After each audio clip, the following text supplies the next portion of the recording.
በጦርነቱ የወደሙ የትምህርት ተቋማትን መልሶ ለመገንባት የተሰጠው ትኩረት አናሳ መሆኑን የአማራ ክልል ትምህርት ቢሮ ገልጿል።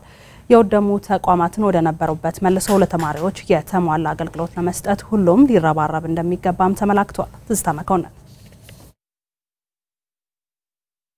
በአማራ ክልል ትምህርት ቢሮ ምክትል ቢሮ ኃላፊ የሆኑት አቶ ወንዶሰን አቢ በቅድሚያ ለቃለ መጠይቅ ስለተባበሩን እናመሰግናለን። በአማራ ክልል ከደረጃ በታች የሆኑ ትምህርት ቤቶችን አጥፍቶ የትምህርት ጥራትን ለማስጠበቅ የተለያዩ ሙከራ በሚደረግበት ወቅት ነው እንግዲህ ጠላት በተለያዩ አካባቢ የሚገኙ ትምህርት ቤቶችን ያወደመው። እንደው የወደመው የተሰረቀው የሀብት መጠን ምን ያክል ይሆናል? ወደ 8 ዞኖችና 89 ወረዳዎች ውስጥ የሚገኙ ከ4000 በላይ ትምህርት ቤቶች ጉዳቱ ሰለባ ነበሩ። በተለይ በመጀመሪያውና በሁለተኛው ወረራ ጊዜ በዚህ ጊዜ እንዳልኩት እንግዲህ ወደ 4086 ትምህርት ቤቶች ጉዳት ደርሶባቸዋል። ከነዚህ መሃል 1151ዱ ሙሉ በሙሉ ጉዳት ይደረሰባቸው እንደገና ካልተሰሩ አገልግሎት መስጠት የማይችሉ ማለት ነው። ቀሪዎቹ ደግሞ በከፊል ጉዳት ይደረሰባቸው ነበሩ። 2 ሚሊዮን በላይ ተማሪ የጥቃቱ አፌክት አድርጎታል ማለት ነው። ከ100,000 በላይ የሚሆኑ መምህራን እንደዚሁ መምህራን የትምህርት ባለሙያዎች የጥቃቱ ሰለባ ነበሩ። ሶስተኛውና የመጨረሻው ወረራ ላይ ደግሞ 4 ዞኖች 24 ወረዳዎች ላይ ጉዳት ደርሷል። ይሄንም በተናጠል ትምህርት ቢሮ አጥንቷል። እዚህም ላይ ከ500 በላይ የሚሆኑ ትምህርት ቤቶች ጉዳት ደርሶባቸዋል። ከ4000 በላይ ትምህርት ቤቶች ጉዳት ደርሶባቸዋል። ከ1000 በላይ የሚሆኑ ትምህርት ቤቶች ደግሞ ሙሉ በሙሉ ወድመዋልና ይሄንን መልሶ የመገንባት ሂደቱ ምን ይመስላል? የክልሉ መንግስት ያቋቋመው የመልሶ ማቋቋም ፈንድ ጽፈት ቤት የተገኘ በጀት 332 ሚሊዮን ብር አግኝተናል። 22 የአንደኛ ደረጃ ትምህርት ቤቶችን የመልሶ ግንባታ እየተሰራ ነው። ከዚህ በጀት 14 ሚሊዮን የሚሆነው በጦርነቱ ጉዳት የደረሰባቸው 4 ኮሌጆች አሉ። ሰቆጣ፣ ወልዲያ፣ ደሴና ከሚሴ። የነዚህንም የቤተ መጻሕፍት ማጠናከሪያ ላይብረሪ ግንባታ እየተሰራ ነው ያለውና አንዱ ፕሮጀክት እነዚህ 22 ትምህርት ቤቶችና የ4 ኮሌጆች የመልሶ ማቋቋም ስራ ነው እየተሰራ ያለው። ከዛ ቀጥሎ ሰፋ ያለ ስራ እየሰራንበት ያለነው ትምህርት ሚኒስቴር ድጋፍ 45 አንደኛ ደረጃ ትምህርት ቤቶች ግንባታቸው ተጀምሯል። የውድመት መጠኑ ከ26 ቢሊዮን ብር በላይ የሚገመት ነው የወደመው በትምህርት ተቋማት ላይ።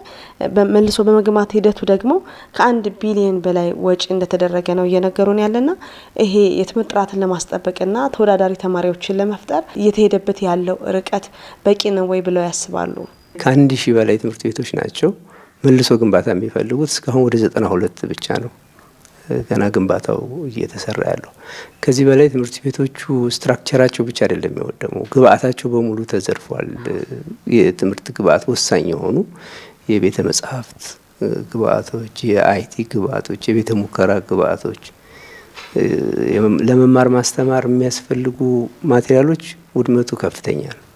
እነዚህንም ለመተካት የተሞከረ ያለ ስራ አለ። ክፍተቱ በጣም ሰፊ ነው። በአማራ ክልል በአብዛኛው በጦርነት የወደመ አካባቢ ነው ያለውና ትምህርት ቤቶችን መልሶ ከመገንባት ሂደት አንፃር ከመንግስት ከማህበረሰቡ እንዲሁም ደግሞ ከረጅ ድርጅቶች ምን ይጠበቃል? እንደ ክልል በአጠቃላይ በዚህ በጦርነቱ ጉዳት በደረሰባቸው በሌሎችም አካባቢዎች በመንግስት ደረጃ 1 የሚባል ትምህርት ቤት አይኖረን የሚል አቋም ወስደን እንግዲህ የትምህርት ስርዓት ችግሮቻችን ምንድናቸው የሚል ተደጋጋሚ ውይይት አካሂደናል። አንዱ የትምህርት ቤቶቻችን ከደረጃ በታች መሆን ነው። ስለዚህ ደረጃ 1 ማለት ምንም ስለቸገረን ብቻ ትምህርት የምንሰጥበት ስታንዳርድ ያላሟላ በጣም ዝቅተኛ ማለት ነው። ደረጃ 2 በመሻሻል ላይ ያለ ትምህርት ቤት፣ ደረጃ 3 ስታንዳርዱን ያሟላ ትምህርት ቤት ማለት ነው። አንድም ትምህርት ቤት ደረጃ 4 የገባ የለንም እንደ ክልል በግልም በመንግስት። ደረጃ 3 የገቡ ሁለተኛ ደረጃ ላይ ወደ 18% ነው። አንደኛ ደረጃ ላይ ወደ 12% ነው ደረጃ 3 የገቡት ማለት ነው። ሌሎቹ ትምህርት ቤቶቻችን ከደረጃ በታች ናቸው። በዚህ ላይ በጦርነት የተጎዱት አካባቢዎች ወስደ ሲጨምርበት ችግሩን ከድጡ ወደ ማጡ ነው የሚያደርገው። በየዞኑ ደረጃ 4 ትምህርት ቤቶችን መፍጠር ብንችል የሚል ሰፊ ንቅናቄ እና ምክክር ተደርጎ ይህን አይነት ስራ እየሰራን ያለነው። ስለዚህ ይህንን ህብረተሰቡ እና አካባቢው መንግስት ተባብሮ መስራት አለበት። ትምህርት ላይ የሚሰሩ አጋር አካላት በቅንጅት ማሟላት ይኖርብናል ማለት ነው።